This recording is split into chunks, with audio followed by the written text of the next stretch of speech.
Hello guys, good evening. আজকে আমি একটা রেসিপি বানাতে চলেছি, সেটা হচ্ছে মাটন স্টু।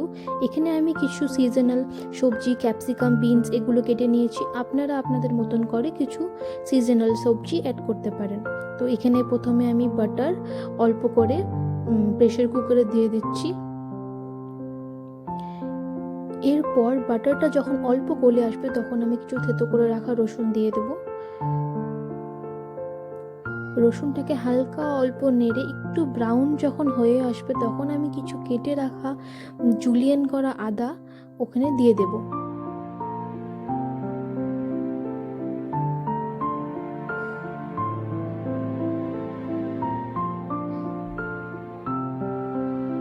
আদাটা দিয়েও আমি অল্প নেড়ে নেব।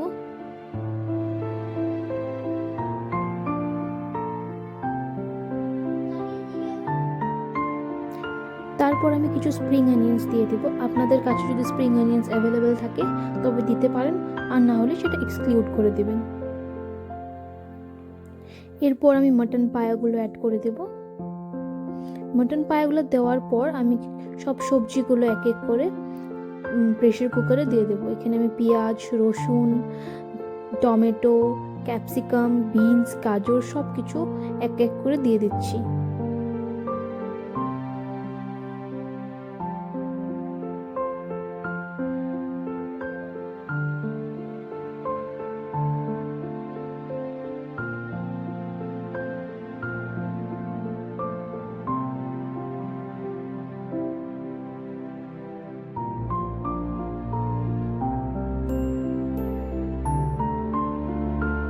এরপর সব সবজি দেওয়া হয়ে গেলে আমি এগুলোকে ভালো করে নেড়ে নেব।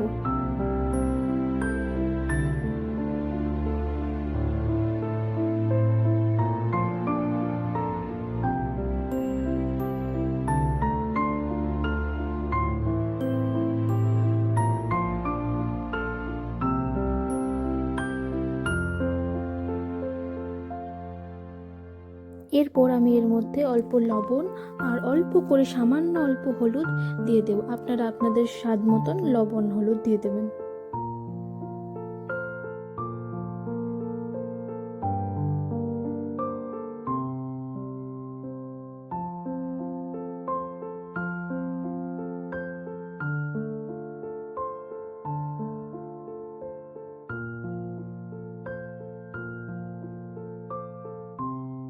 তারপর ওগুলোকে ভালো করে নেড়ে চেড়ে, যেহেতু আমার কাছে গোলমরিচ গুঁড়ো করা ছিল না, আমি কিছু গোলমরিচ থেতো করে নিয়ে সেগুলো আমি প্রেশার কুকারে সবজির মধ্যে অ্যাড করে দেব। অ্যাড করা হয়ে গেলে ভালো করে নেড়ে চেড়ে এর মধ্যে আমি পরিমাণ মতো জল দিয়ে দেবো। যেহেতু আমারটা অল্প লেগে যাচ্ছিল, আমি অল্প পরিমাণ জল আগেই দিয়েছিলাম। এবার আমি আমার স্টুর কনসিস্টেন্সি হিসাবে আমি জলটা অ্যাড করে দেবো।